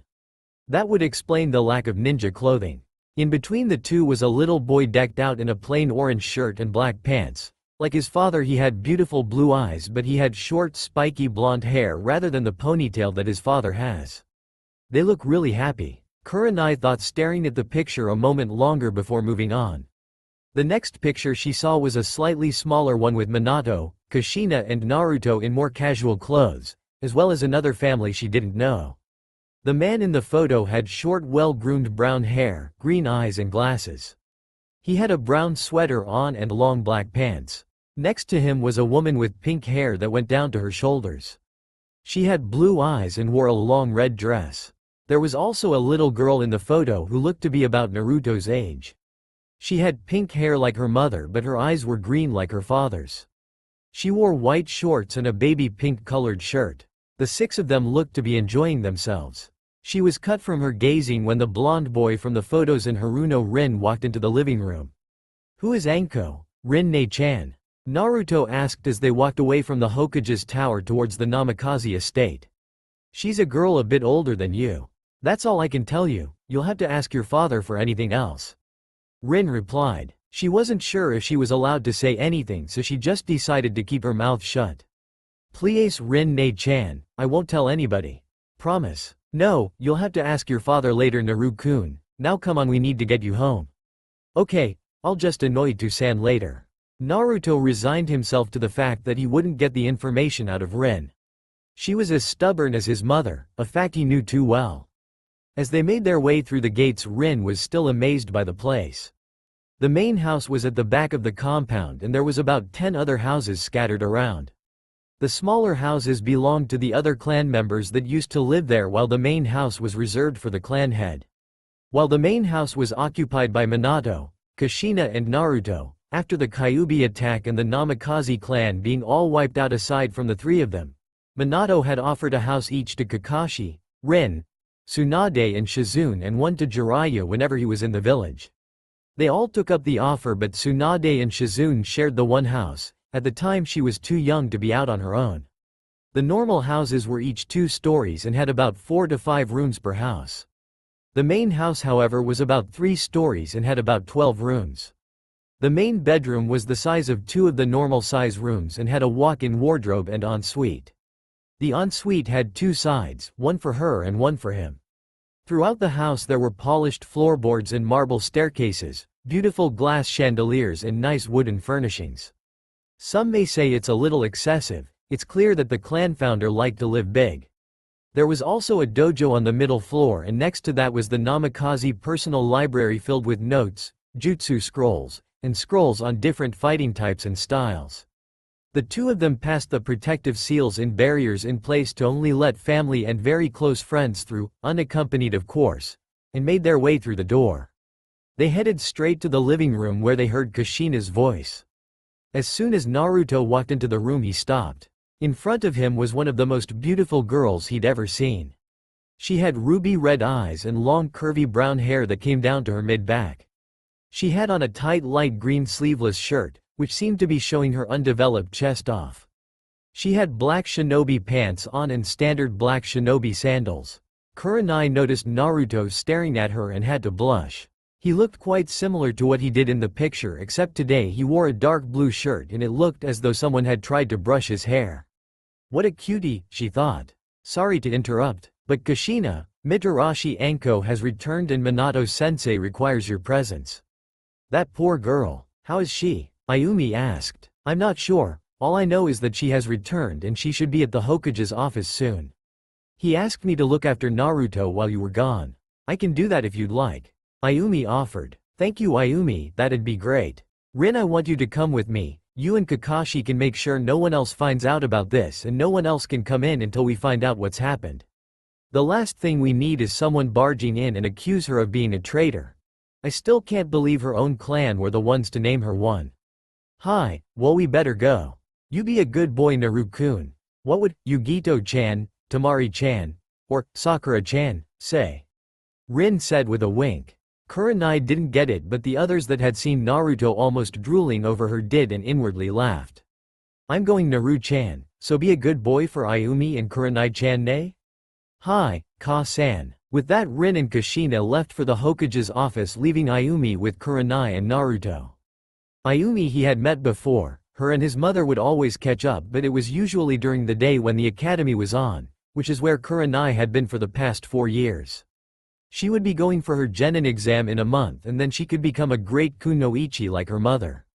So Naruto, what did you do today? Ayumi asked, something that she would come to regret. And regret she did. As soon as she'd finished, the boy recited almost everything that he'd done during the day, displaying the emotions as he had them during the day and even acting out some of the scenes. It was quite amusing for the other two but tried not to laugh at the little boy. Something that was becoming increasingly difficult for the two of them. And San said to come home. He finished. As soon as he did he collapsed. Both Ayumi and Kurenai panicked and ran towards him to see what was wrong. They both knew basic first aid and found nothing wrong with him. He's just sleeping, Kurenai said. Yeah, poor kid, must be tired, Ayumi said. She then crouched down and picked him up. Kurenai, follow me and pull down his covers will you? She asked while heading for the stairs. Hi, Ka-san. Kurenai followed her mother up the first set of stairs and traveled to the very end of the hallway. Ayumi motioned for her daughter to open the door, which she did, before walking into the room and pulling the covers back. While it was in the dark, she could tell the room was full of color and a few toys on the shelves and floor. It was a fairly large room but was for the most part empty. Probably had another room for his other belongings, she figured. After she did that, she headed back down the stairs into the living room to where they were sitting before. Kurenai took the seat in which Kushina was sitting, which was opposite the chair her mother sat in. She had just got comfortable when her mother sat back down. They sat there in silence for a bit before Ayumi spoke up. So what do you think of Naruto? She asked. I don't know, he seems nice and innocent, nothing what he was made out to be a few years ago. She replied. She was there at the meeting of the village after the Kyuubi attacked, and while not having too many memories of her younger years, that night was one to stay. At first she'd thought that the boy was the monster, but that could have been her being young and scared. It had taken her mother to bring her around and accept that he's just like everyone else. Up until now she hadn't interacted with the boy, not that there had been any real interaction tonight either. A little eccentric and full of energy, cute little kid I guess. He isn't that much younger than you know. Only 7 years or so, she said slyly. Kurenai was sort of worried about her mother's tone but didn't really know why. Nor did she know why her mother was even talking about this. She answered anyway. I guess not, there isn't that much between us. What's with her? She questioned herself. Ah, that's good to hear. Not too much of a difference to say, get involved, at a later stage nay, Kurenai-chan? She asked innocently, but they both knew there wasn't anything innocent about it. Ka-san, I'm not planning now to go out with a 5-year-old. Well, he won't be 5 later on, will he? She replied. No, but what are you getting at? This was really confusing her. Is she trying to get her together with a 5-year-old? Well, I thought it'd be a good idea for you to get to know your husband before you marry him. Still using that innocent tone of voice. What? She screamed mentally. What the hell is she on about husband? Sorry Kurenai-chan. The two of you have been betrothed since before birth. It was a part of the alliance between the clans about 15 years ago. Betrothed? Thud. Her mother felt sorry for her, but the look on her face and then fainting. It set her into fits of laughter. Even the usually cold Yuhis broke their composure sometimes. Fear, relief, were the only two things going through Mitarashi Anko's mind at the moment. The 12-year-old sat in front of the Sandame and the Yondaime Hokages, the Hokage's wife and the remaining loyal Sanin. Sure, it was a lot safer than where she had been, but she wasn't stupid. She just returned from the enemy, that makes her the enemy too. In their eyes anyway. How are you, Anko? Minato asked sincerely. She was surprised. Not only did he not immediately interrogate her, but he asked how she was, and he seemed genuine. Something's not right. I don't know. She replied honestly. Okay, are you hungry? He asked, still sounding caring and sincere. She slowly nodded her head. She was starving. She hadn't eaten in a few days, not since she ran away. She didn't want to stop for too long in case someone found her. Is there anything in particular you would like? I don't mind, she said. Since she had gotten in there she hadn't kept eye contact for very long. After being manipulated and abused from such a young age she wasn't a very trusting person. Minato nodded at her answer, not that she could see it, and ushered Kakashi inside the door. Kakashi, go get something for us all to eat. I know I haven't eaten and Anko-chan here would like something to eat. No pit stops, got me? Kakashi nodded nervously. Hi, Minato-sensei. He left the office to go get some food. Meanwhile Anko wasn't sure what to think. He's being so nice. Someone being nice to her sadly wasn't something she was used to. Being kidnapped by a Habiteme at a young age and treated like genuine shit for 5 years straight leads you to that stage. Not something that anyone should have to go through, But if Orochimaru had you, there wasn't much say in the matter. So Anko-chan, what exactly happened? You don't have to rush, take your time. I just want to know what happened to you after you were taken. You know I was taken? She asked desperately. Of course, why wouldn't we? The people in the room know that she wasn't. 90 of the rest of the people thought her a traitor. For now they decided to keep that to themselves. They wanted some information from her. Or he told me, you'd all think I was a traitor. People don't think that, do they? She asked. Anko-chan. There are some that don't, but I'm sorry, a lot of people are closed-minded and think that you are. I see. It wasn't that hard for her to hear as she thought. Being told to expect it just as a deterrent to run away, seems it prepared her for it. I guess you want to know what I know. Depending on that is what happens to me, right? Minato was actually appalled. This was the lengths Orochimaru went to keep her there? Destroying her mentally, telling her that no one would accept her. Minato quickly looked over to Kushina and as if she knew what he was silently asking, she nodded. No. I'll need you to volunteer to a mind walk where Yamanaka Inoichi will go through your mind to convince the council that you are telling the truth, and if that all checks out, I'll make sure you have a place in this village. I'll take you in if I need to, got that? She looked up at him in a mix of emotions. Disbelief, nervousness and even joy. Others may have thought her a traitor, but her own Hokage would look after her. It was too good to be true. As if reading her mind, Minato said, I promise you that if you need somewhere to go, you can stay with me and my family. I promise, and I never go back on my word. He said, grinning. Seems as though that comes as a natural Namikaze tradition. She could sense no ill intent and no deception in his voice. For the first time in 5 years she smiled. A genuine smile, and it felt great. This was home, and she was safe. She started to cry. Kushina walked over to the girl and slowly started rubbing her back. At first contact Anko flinched and looked up, but when she saw Kushina she relaxed and continued sobbing. Kushina rubbed her back and tried to tell her it was going to be okay. It took a while but eventually stopped crying and looked back up. She was about to tell them what happened to her when there was a knock at the office door. Minato told them to come in walked Kakashi with a couple of cage bunchins, each carrying a bag of food. They set the food down and the clones were dismissed. After taking a box each for him and Rin, he left the room and closed the door. In front of them all was an assortment of ramen, sushi, onigiri and dango. How about we eat before we talk, hey? Minato stated rather than asked. Hi. Anko replied before digging into the food. She tried to stay considerate, she really did. But after not eating for a few days it's hard to control yourself in front of so much nice-looking food. After everything was eaten, Kushina quickly did her motherly thing and cleaned up all the mess. Tsunade and Sarutobi sat quietly during the exchange, waiting to hear any information on Orochimaru. They, like Minato, knew that rushing her in that state could be dangerous for her and understood why he wasn't persisting for information. Also, they, knowing Minato as well as they do, weren't in the least bit surprised at his offer for her to stay with him and knew that he would do exactly as he said. Sadly, by the opinions of the villagers, she may very well have to take him up on the offer. Are you alright to talk about it now? Minato asked. Hi, she replied, feeling better than she was an hour ago when she arrived. Whenever you're ready, and remember to take your time. Anko nodded appreciatively. The night of the Kyuubi attack I was running towards my house because Ka-san told me to. I was running when he stopped me and told him to go with him. He was a Sannin, so I trusted him. He started to walk outside the village, and when I asked where we were going, he knocked me out. When I woke up I was in a dark room and I didn't know where I was. Later on I found out it was in Rice Country. I don't know how long I was alone down there. But he was the first person to come into the room. He bit me. He gave me a cursed seal of heaven. She paused and showed them the seal. Minato made a sketch so that he and Jiraiya could look at it later and see what they could do, but on first glance they weren't too optimistic. There was more to that seal than meets the eye, that much they knew. After they'd finished she continued talking.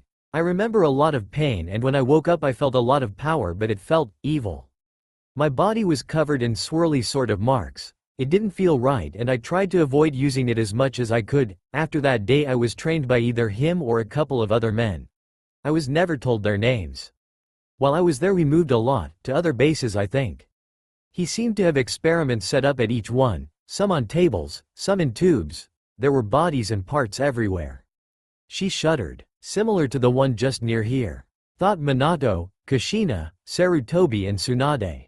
He used the cursed seal on others, barely any survived, but those that did used it quite often, and they seemed to change the more they used it.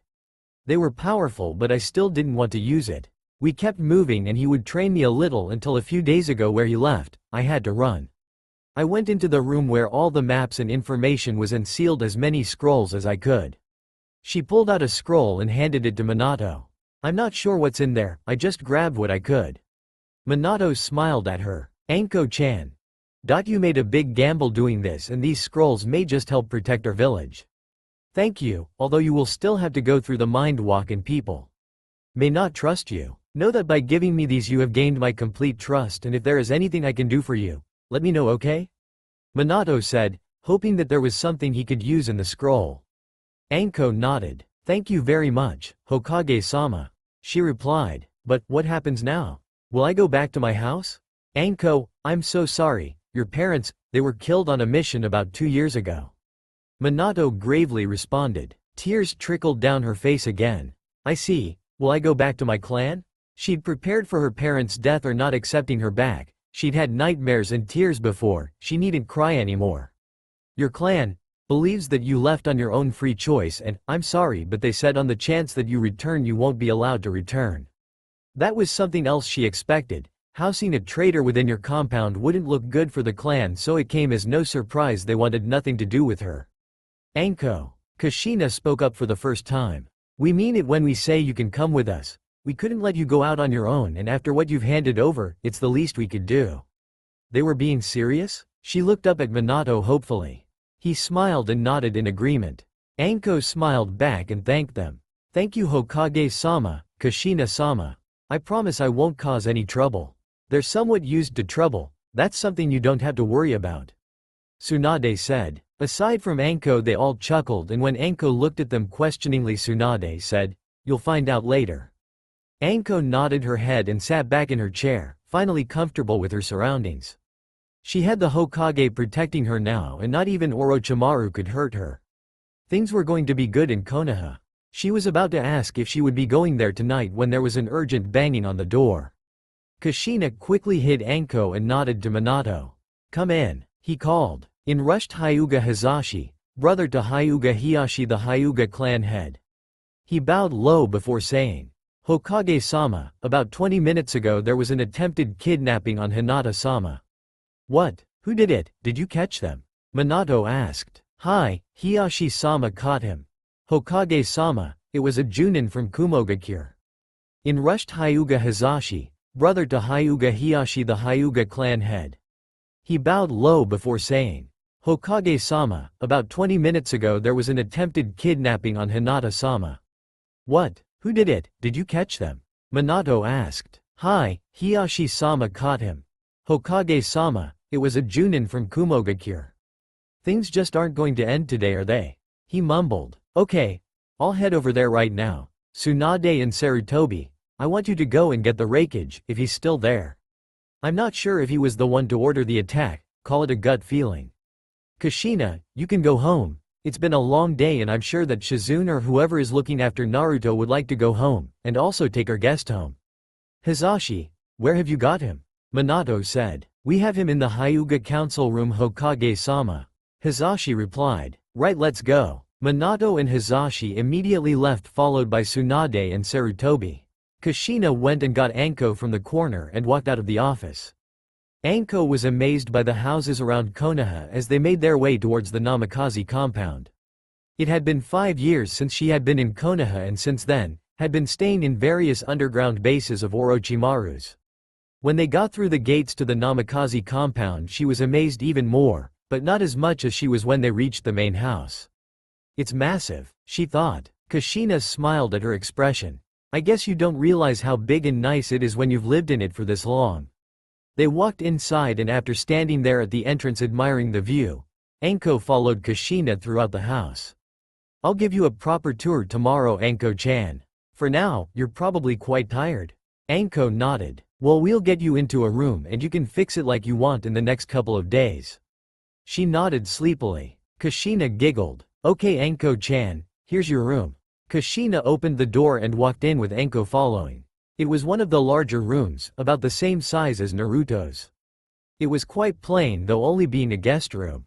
It had a larger four-poster bed against the back wall and the walls were a light maroon color. "You can sleep here. I'll get you a towel and I have a robe you can borrow for tonight so you can have a shower. Tomorrow we can get you some more clothes." "Arigato gozaimasu, Kushina-sama," Anko replied. If she was overwhelmed by the fact the Namakazes had taken her in, it was nothing compared to how grateful she was for the amount of hospitality she will receive. "Just Kushina is fine, Anko-chan." Anko nodded. She was thinking that she owed a lot to these people and wasn't sure how she could make it up to them when Kushina said, "Okay, follow me and I'll show you where the bathroom is." "What is the meaning of this Hokage dono?" the Raikage asked as Arashi and Sarutobi made their way into the Hyuga Council chambers where Minato and the Hyuga Council were sitting. "Raikage dono. Earlier this evening one of your Junin was caught attempting to kidnap the Hyuga clan heir, Hyuga Hinata." "That's preposterous, no such orders were given," the Raikage replied coolly. "That is something that I can believe. After today's meeting I didn't think that you would order such a thing. However, we need to know exactly what has happened," Minato replied, just as coolly. He truthfully did believe the Raikage, somehow he just knew who to trust and who not to.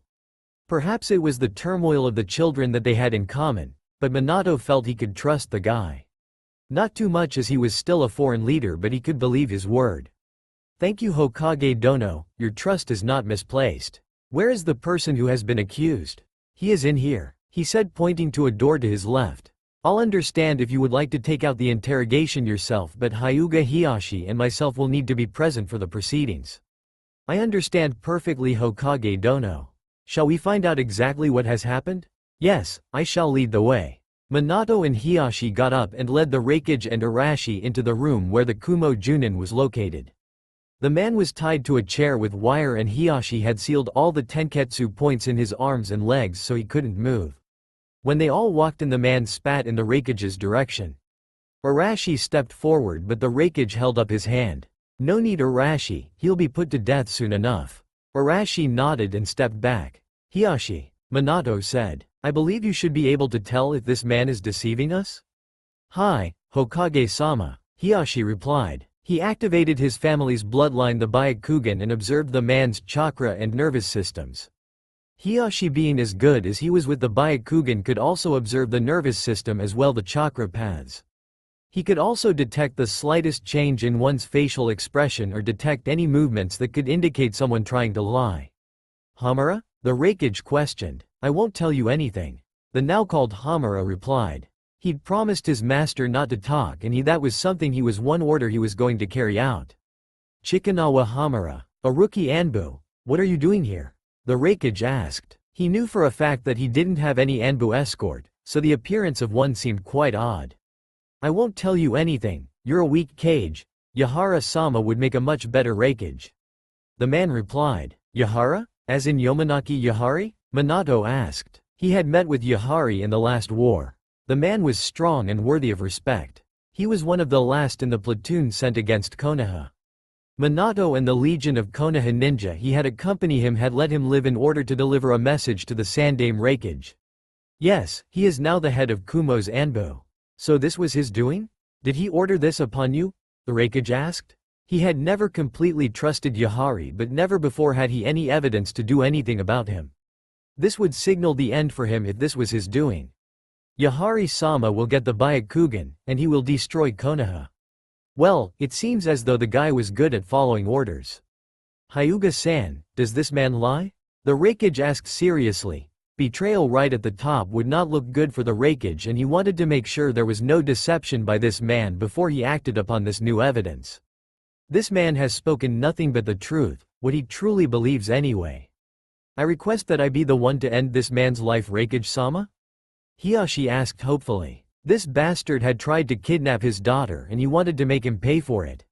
I apologize for what this man has done to you and your family and I permit your request, however I must have the body destroyed afterwards. The Raikage replied. He knew he wasn't in a good position at the moment.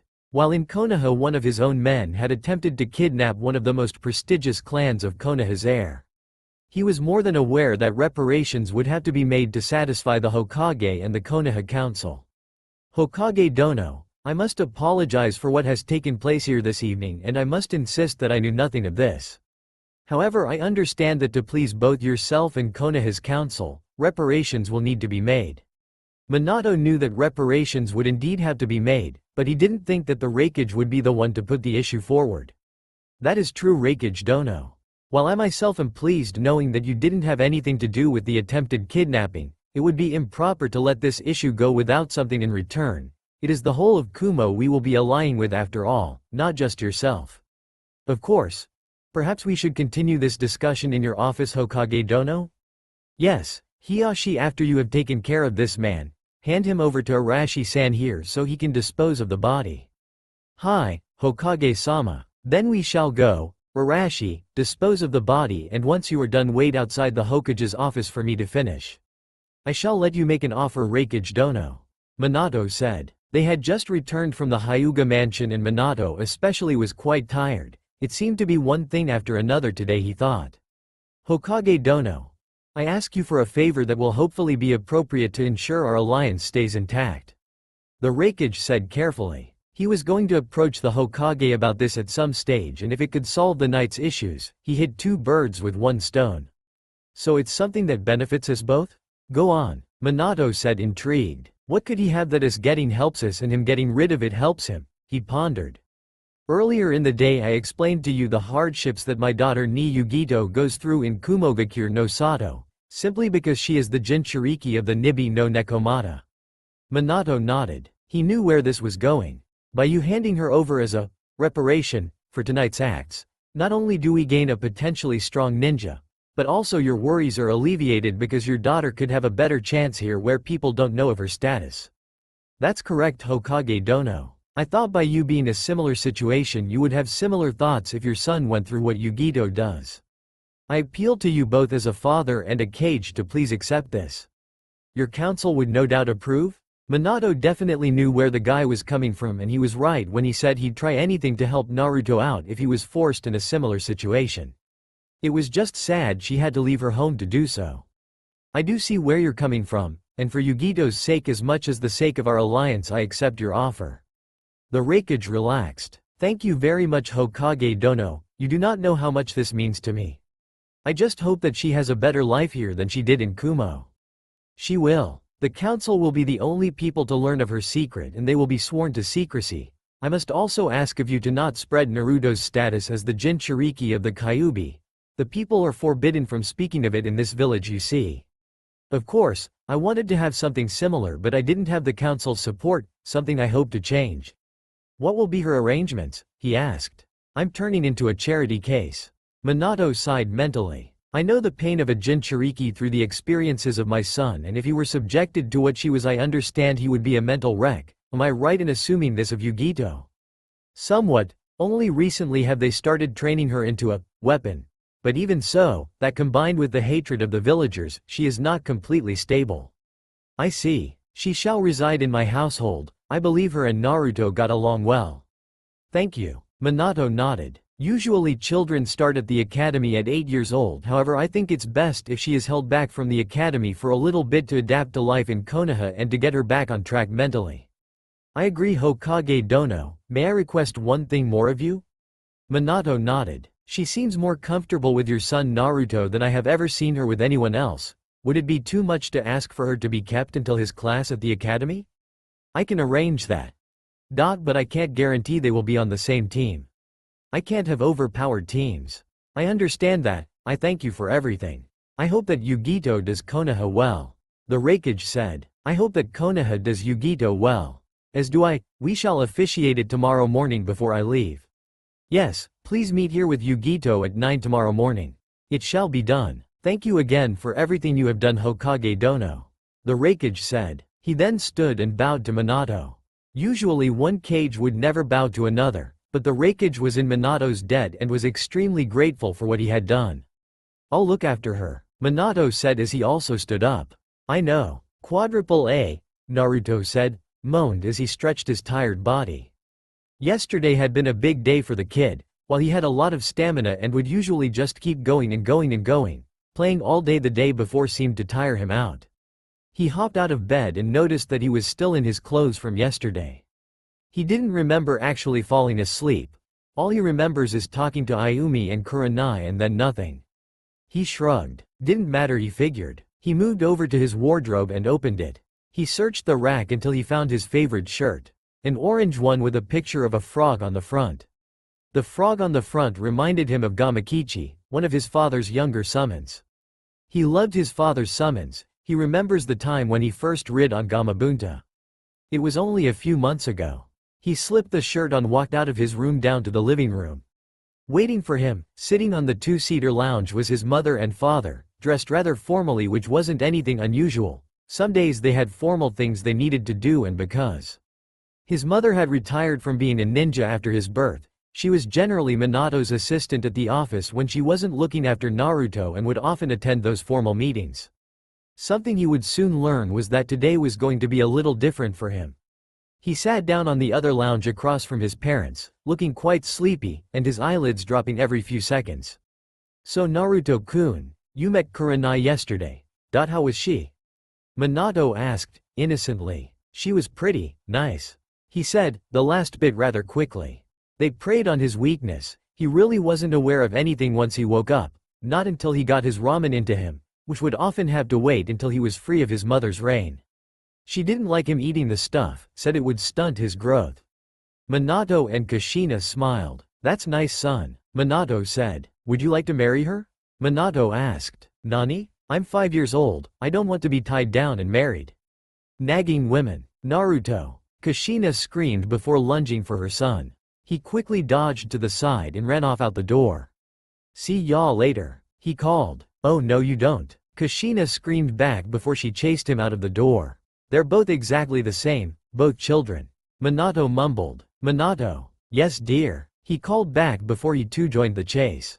They did need to speak to him about what was going to happen with Anko and now Yugito too. Kushina fully supported Minato's decision and was glad to see some more females in the house. Minato paled at that. With them three, plus Tsunade, Shizune and Rin when they came over, poor guy. Shizune. Rin. Kakashi. He heard Kushina call. Meanwhile Minato kept walking in the direction that he saw Naruto heading. Sure, he was the yellow flash and could have caught him by now, but unless the two of them got it out of their system now, it would just cause problems. Yeah, better to just let them get it out, he figured. As he walked outside of the gates he noticed Tsunade, Shizune, Kakashi and Rin all approaching. "Yo," Kakashi said. "What's up?" Naruto said he didn't want to get married because of nagging women and Kushina is chasing him. "He what?" screamed the females. "He's gonna get it now," said Rin as she, Shizune and Tsunade all joined the chase. "Poor kid," both Kakashi and Minato said as they stood at the gate. "Want to go eat?" Minato asked. "Did Kushina cook it?" Kakashi asked. "Yep, okay." After he had been caught, bashed 1.2, 0.3, 0.4 times over the head by 4 separate females, his body had been dragged home and thrown on the lounge rather unceremoniously. Now that everyone was up and at the house, Kushina made breakfast for everyone. Anko still hadn't woken up, which was surprising considering the amount of noise. Everyone seemed to love Kushina's cooking, especially Kakashi, who was there pretty much every meal. It was the only thing that he wasn't late for, and people had actually gone as far as telling him that they had a meal cooked by Kushina to get to some places on time. He looked absolutely defeated when he realized there was nothing there. At the end of the meal they sat around the table with the spotlight on Naruto. "Naruto, we need to talk," Minato said. "What about?" he asked. "Some things have happened, which I'll tell you later on, but because of these things 2 people will be moving in with us." "Oh, in the other houses?" he asked. "No, both of them will be living here in this house with us. One you have met before and the other is someone who is here at the moment upstairs," he replied. "Cool. Who is it?" "Mitarashi Anko. She returned to the village yesterday and will be living with us. I won't tell you exactly what happened, but some people see her as a traitor in this village. I need you to know that she is not a traitor and not to listen to what other people say, okay? Also, I don't want you asking her about what happened. Okay san. I promise I won't ask her about it." Who is the other person? He hadn't met her yet, so he didn't have much of an opinion on her, but he knew if his father let her stay she was probably going to be pretty nice. "Thank you son," The other person is someone you met yesterday, ni Yugito. That shocked him, but in a good way. Yata. Yugito-chan gets to stay. He jumped up and ran around the house and was what looked like telling all the walls that Yugito was coming to stay. After a while of everyone else laughing at him and eventually tapping their fingers on the table getting agitated, Kushina screamed, "Naruto! Get here!" Fearing for his life, Naruto complied immediately and waited for them to continue talking. "You need to go get dressed nicely and meet us back here in 10 minutes, that's when we are going to my office and meeting the Raikage and Yugito-chan." Kushina said. "Shizune, would you mind helping Naruto get dressed? I can't trust him to get dressed on his own." "Of course. Come on Naru-kun." Hi, once is enough." Shizune snapped back. He laughed and ran upstairs with Shizune on pursuit. Minato, Kushina and Naruto arrived at the Hokage's office at 8:30 decked out in their formal wear for the occasion. Naruto, after much insistence from Shizune, was wearing a plain crimson yukata with a black obi. Again his hair looked as though someone tried to brush it without much success. The three of them sat in the chairs within the office, and while Minato and Kushina were talking, Naruto was thinking about seeing Yugito again. He had a lot of fun with her yesterday and definitely wanted to see her again, but he didn't think that he would get to see her again so soon. "We can play with my other friends like Sakura-chan, Ino, Sasuke, Shikamaru and all the others. We can go get ramen and ice cream and I can show her the Hokage monument," he thought, and the list went on and on of what he wanted to do with Yugito. He was cut short from his musings when there was a knock on the door. Minato and Kushina stood and Minato called for them to come in. In walked the Raikage, Arashi and finally a nervous but happy-looking Yugito. They stood in front of the Hokage and each gave their greetings, Arashi and Yugito in the formal manner that they had been taught in front of such company. The handing over of Yugito didn't take long, with the Raikage and the Hokage only having to sign a few forms claiming that he released her into citizenship with Konoha and that by handing her over there would be no bad blood between Konoha and Kumo regarding the incident that took place at the Hyuga compound the night before. The whole time Naruto and Yugito were busting to be able to get out and play with each other again, and when they were finally told it was time to leave they couldn't be happier. Yugito was sad to see her father and her uncle leaving her, but after what her father had said that morning, she knew that this was what they both wanted. Flashback. The Raikage sat at the table of the hotel he was staying at trying to think of what to say to his daughter about her new situation. He was sure that she would be happy about it but still wanted to be careful about how he told her. Finally she emerged from her room and took a seat at the same table, still looking a little sleepy.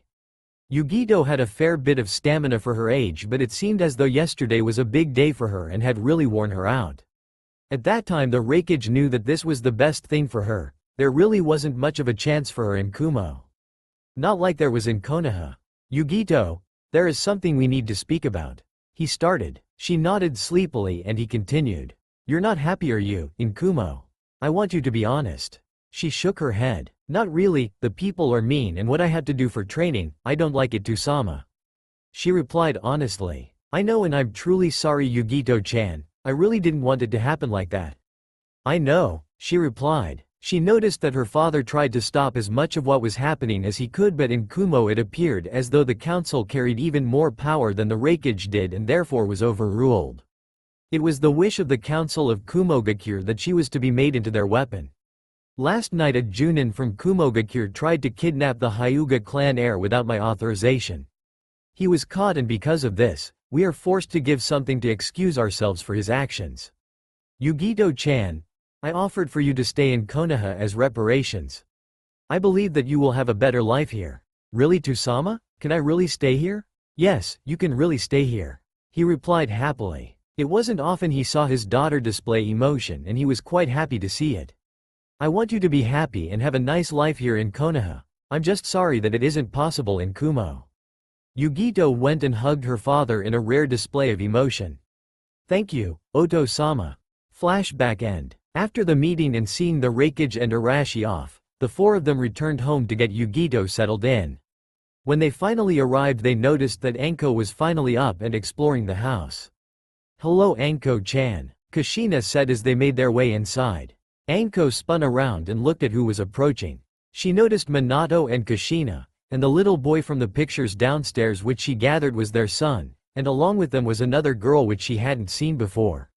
She had long blonde hair that went to her mid-back and had slit purple eyes that looked like a cat. She wore a green dress and appeared to be about 8 or 9 years old. "Hello Kushina-sama, Hokage-sama and just Kushina and Minato when we are at home Anko-chan, and this is Naruto and Yugito. Naruto is our son and Yugito will be staying here as well. Why don't you all go and play and get to know each other before we go shopping and get you girls some clothes and things for your rooms?" Minato said. "Oh, I don't have any money." Anko replied ashamedly. She looked down at the floor not wanting to face them. "Nonsense," Minato said. "You'll both be staying in this house and are like family, we'll cover your costs." "I can't ask you to do," Anko said before she was cut off by Kushina. "You didn't. We told you that's how it's going to be, so go get to know each other and we'll be leaving in an hour. Play nice," she said before both she and Minato sort of disappeared. The three of them sat down and talked for a while just trying to get to know each other a bit more. Anko found even though he was only 5 years old and she had just met him, Naruto was extremely easy to talk to and found herself getting along with him. She knew she was going to fit in here. She didn't know how she knew, she just did. Yugito, having only met Naruto the day before, already found him easy to get along with and seemed to enjoy herself in his presence. Even though he was 3 years younger than he was, she got along with him better than anyone else before and wasn't sure why. One thing that she knew already, that life was going to be a lot better in Konoha than it ever was in Kumo, and couldn't wait to see how things turned out. Yep, she was going to like it here in Konoha. 8-year-old Naruto sat in his lounge room absolutely devastated. His world was just upturned with the discovery of one little box. One little box that had so much in it, so much that it made him question everything that he is. No, everything he thought he was. He had innocently walked into the family library because he was bored and stumbled upon a small wooden box. On the box was his name, so he thought there was no problem in opening it. Oh, how wrong he was. In the box were 5 things. A letter addressed to him, 2 scrolls, a tri-pronged kunai and a set of keys. He recognized the odd-looking kunai from his father's signature technique, the Hiraishin no Jutsu. The scrolls held instructions to the Hiraishin no Jutsu and also the Rasengan. The set of keys he knew were to the Namikaze estate, but the letter was what changed it all. He opened it and read it again, just to make sure there were no mistakes. "Dear Naruto, I'm not sure when you will receive this, but I have entrusted it to Kakashi to give to you when he thinks you are ready. First of all, I'm sorry that I won't be there for you as a father should, and I'm sorry for what I'm about to do. Just recently the Kyuubi no Kitsune started to attack our village. I went to the battlefield before, but I am afraid that there was nothing I could do. That leaves me with only one option. I need to use a forbidden sealing technique to seal the beast away, which will require my life to be taken as payment. To seal such a beast, it needs to have a human container, a newborn. I'm sorry my son, but you are the only one to be born on this day. Your mother, Namikaze Kushina, formerly Uzumaki Kushina of Whirlpool, is currently in labor. When you are born, I will immediately have to seal it within you. From what it seems, your mother is not in good condition and I fear the worst for her. I am sorry that this night takes away so much from you, but if I don't seal it within you, Konoha will burn to the ground. I hope you can forgive me, but I understand if you don't.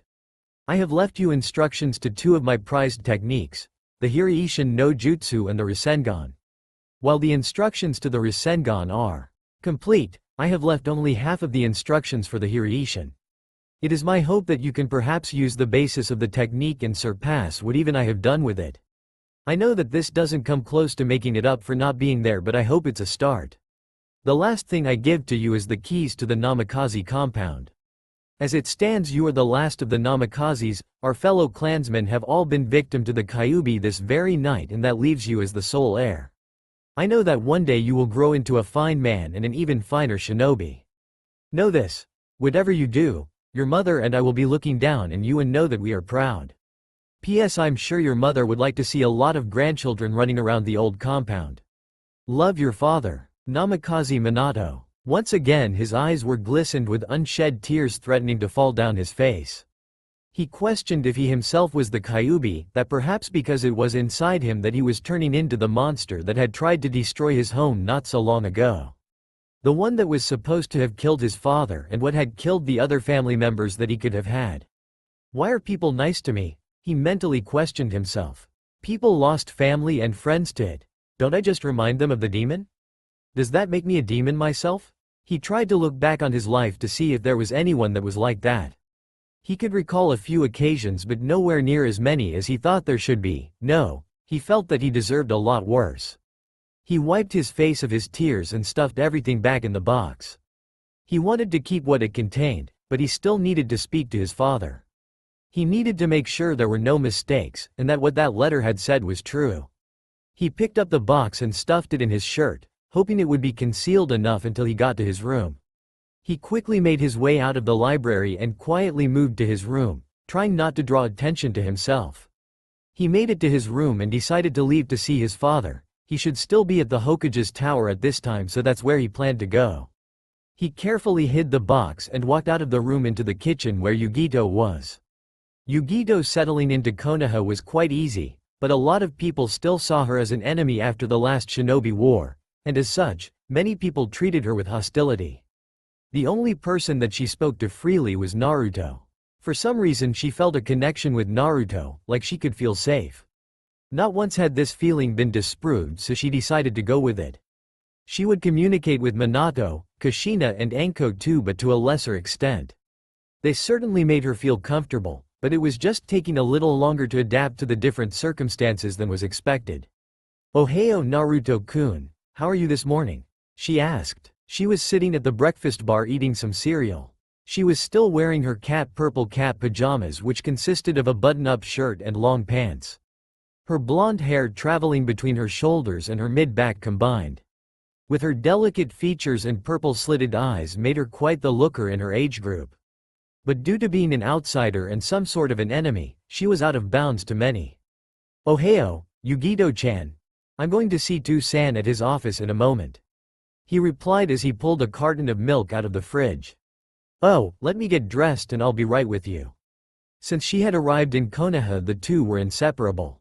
She wouldn't go anywhere without him, and after a while he got used to it and enjoyed her company. He knew there wasn't any point in arguing with her, she always seemed to win anyway. "Okay Yugito-chan, but I need to talk to him privately, it's important." "Okay Naruto-kun, I'll wait outside," she replied. As long as she was near him, it was going to be fine. After a few minutes, Yugito emerged wearing a light blue shirt that was just a little too small, exaggerating her features, and a pair of tight jeans that she had only bought a few days ago. She always wanted to look good for her Naruto-kun. Yes, over the 3 years since she had moved in with Naruto, she had started to fall for Naruto, not that she knew that. Hell, she didn't even know what having a crush on someone was like. All she knew was that she really likes him and wants to be around him all the time. Naruto also had a crush on Yugito, but he was only 8 years old. He hardly knew what a crush was. That, and he felt the same for a few others, so he thought it was just a normal feeling for good friends. He nodded to her and they walked outside the house and proceeded to the gates of the Namikaze compound. As they made their way out, they noticed that everyone else was gone. They knew Anko was with her team for training. She was up early and would be back soon. Tsunade and Shizune got suckered into running the hospital, which is where he knew they were, and his mother was likely at the office with his father. Good, I can speak to her too, he thought. As they walked through the village, he really paid attention to the people. He was trying to look for any signs of malice in his direction, any hate, any glares, anything. The only thing he noticed that people still stared at Yugito. She had been in Konoha for a little over 3 years now, but people still treated her as an outsider, something that deeply pissed him off. He'd heard that the Hyugas had even disassociated themselves from the Namikazes just because they let Yugito stay in their house. Regardless, the rest of his friends and his parents' friends had taken a liking to Yugito, even though they didn't get to see the real Yugito, the Yugito she was when she was around Naruto. She was much more reserved and distant to other people, but was finally starting to come around to Minato, Kushina and Anko. They noticed they were coming up to the slummier part of Konoha and subconsciously they moved closer to each other. They didn't really like traveling through the place, but it was the shortest way to the Hokage tower from the estate, so they went through it anyway. They were just about to leave the area when they heard a familiar muffled scream that sounded a lot like, "No. Please help me, Anko-chan?" Naruto called out, heading to where he thought he heard her call. He ran and ran, getting more worried the longer he couldn't find her. Anko-chan, he yelled again. He ran past a rundown apartment building that for some reason seemed familiar, but he realized it wasn't the best time to ponder such a thing. He ran down the alley beside the apartment building and walked into a scene that neither he nor Yugito would ever forget. Mitarashi Anko walked back from her training more exhausted than she had ever been. It had been a good few years in Konoha, she figured. There was the glares and the insults from the villagers because they thought she was a traitor, but she had friends. While there was only a few of them, they were still good friends. Naruto was her first friend, and while at first it felt weird hanging out with a 5-year-old, she found he was really cool to hang around. He was the one who showed her how to have fun again and wouldn't ever forget it. They would often do pranks together and were quite good. Even Minato was quite proud of the two. Not that he would ever tell them that, for fear of Kushina's wrath. The next of her friends was Kurenai. When she returned to the village, she was placed on a 1-month probation, and as long as she could pass the genin exam, would be placed on a team with people from her age. She was placed on a team with Yuhi Kurenai and Uchiha Megumi. Kurenai and Anko hit it off from the start, but Megumi seemed to be distant and snobbish like many of the Uchiha, thinking they were superior to everyone, similar to the Hyuga clan. Needless to say, she didn't get along with her very well.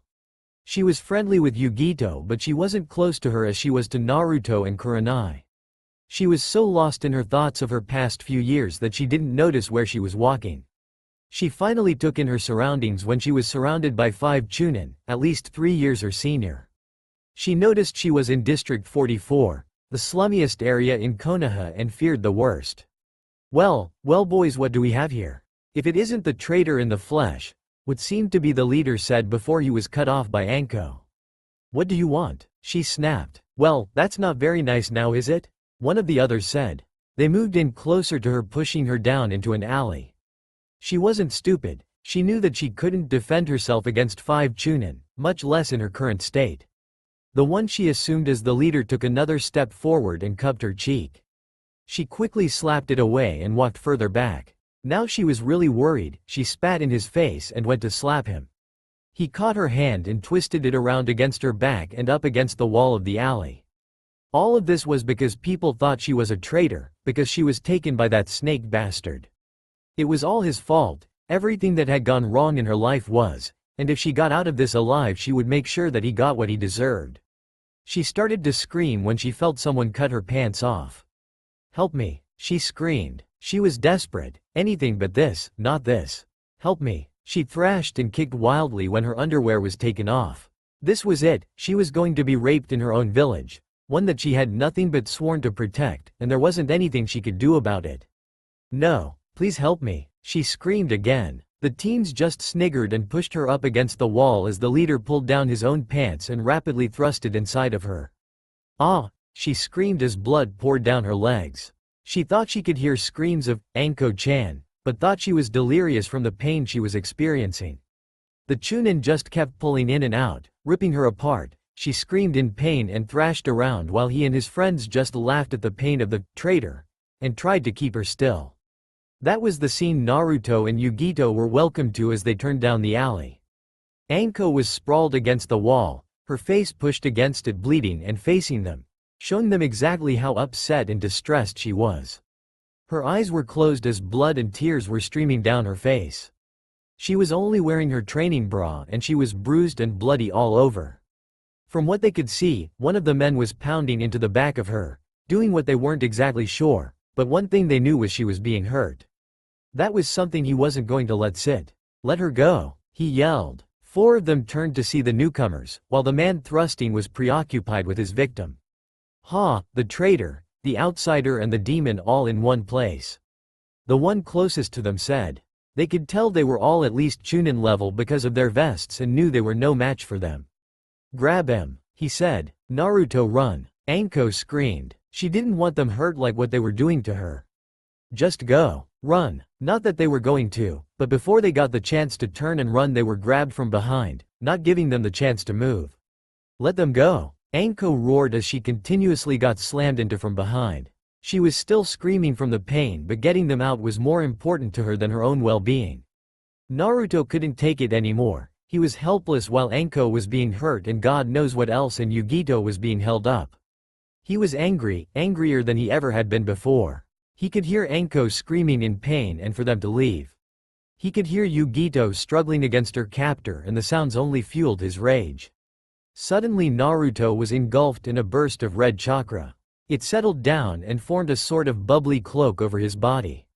When his body became visible again, he was on all fours and had elongated canines, and the once faint whisker marks on his cheek became thicker and darker. There was also what seemed to be one tail made up from the same substance as the cloak and gave him a feral, almost fox-like look. The feel of his chakra was pure evil, and everyone there knew exactly what it was. The 5 Chunin and Anko because they were there the night of the attack, and Yugito because of her own little guest. The last thing he saw before everything went black was the look of fear on the Chunin's faces and the look of surprise on his friends. Carnage. That's the only thing Minato could call it. He felt the fox's chakra and rushed to the scene only to see his son tearing into 5 men, tearing off limbs and slicing into their bodies with what looked like claws of chakra. He immediately got behind his son and knocked him out. He turned back around and saw Yugito in the corner vomiting, and Anko was on her knees, naked and crying, trying to cover herself up. He noticed she was beaten and bloody, and considering she was naked he feared for the worst. He threw one of his Hiraishin kunai down at the ground and disappeared to the hospital with a seal that he had already placed there. He rushed his son inside and yelled, "Tsunade! It's Naruto, he needs help." Some of the other nurses and doctors were a little hesitant to treat him because everyone had felt the chakra surge and was a little frightened as to what it could mean. They thought that the Kyuubi no Kitsune had once again been set free on Konoha. Tsunade came rushing through the corridors until she met up with Minato. "What happened?" she asked. "I don't know, but when I got there he had red chakra all around him. Anko's hurt. I think she may have been raped and that's what set Naruto off. I'm about to go back and get her." With that he disappeared in a flash of yellow, startling some, but Tsunade had seen it before and set her sights on Naruto, who lay on a hospital bed awaiting treatment. He seemed to be suffering from chakra burns to his whole body, but it seemed to be healing. It was possible that he was suffering from severe chakra depletion as he hadn't used chakra before and had used so much in one go. "Hang on, Naruto," Tsunade thought as she rushed him into the nearest available room. As soon as Minato got back he immediately went over to Anko and tried to pick her up. She backed away and screamed, "Get away from me." He backed off immediately, knowing exactly why she was upset, and disappeared once again in a flash of yellow. He arrived at the front of his house where he quickly ran inside to retrieve his wife. "Kushina, come quick, Anko's been hurt and I need you to help her."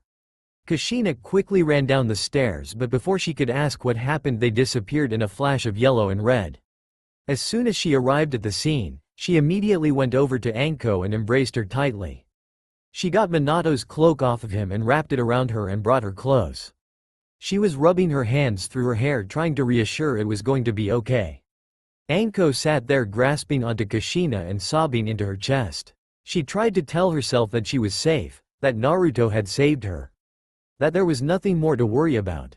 Naruto. He had saved her and now she needed him. She needed him because she felt safe with him. He was her savior, something that she would be forever grateful for. How far would they have gone?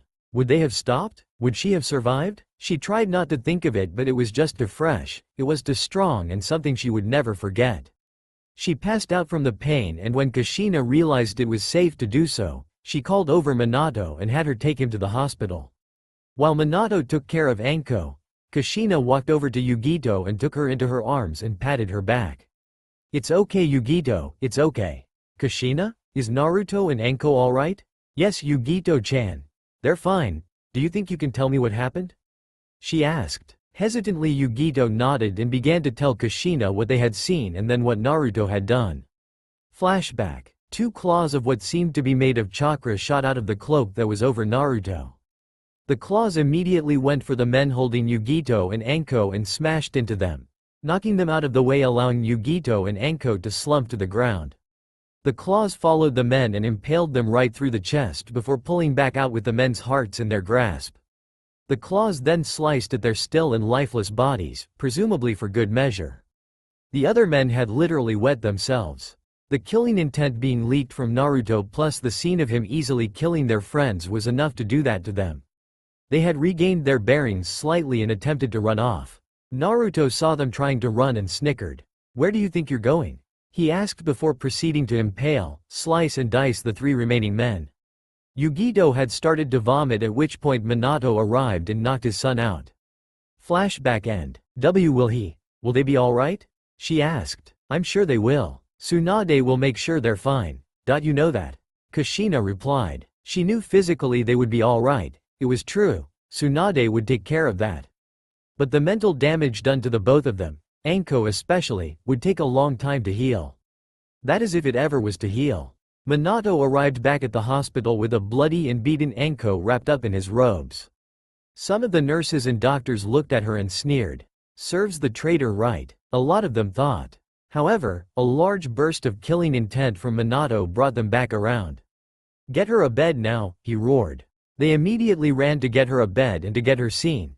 Namikaze Minato wasn't one to be messed with. "Minato-sensei," Rin called. "Was that what I think it was?" He waited until she was right in front of him and ushered her away from the reception desk. Anko was attacked, he whispered. It seems Naruto witnessed it and lost control. The Kyuubi's chakra somehow leaked and he killed the ones who attacked her. I'm not sure exactly what happened, but their bodies are barely recognizable. Rin sat there shocked. He killed them? He did. It appears as though Anko was raped by her attackers. That may have been what set him off. They did what? Yes, I'm afraid so. They're both being seen now and I want to go and see Yugito. Is there anything else you need? He asked, wanting to get to the bottom of this. Oh, the council have arranged an emergency meeting. They sent me to get you. Oh Kushina should be here soon with Yugito. Once Yugito is settled, I want you to ask Kushina to find out what happened from her and ask her to come to the meeting. Get some Anbu to clean up the mess down in District 44, next to the large apartment block. I want you to find Kakashi and anyone else you can trust to try and calm the villagers down. I'll see you later. Hi, Minato-sensei, she replied before rushing off to find Kakashi. Probably at the memorial stone again. She thought, better go get this over with. Minato mumbled, disappearing from the hospital in a yellow flash. That's all for now. If you enjoy this video, then please like, share and do comments.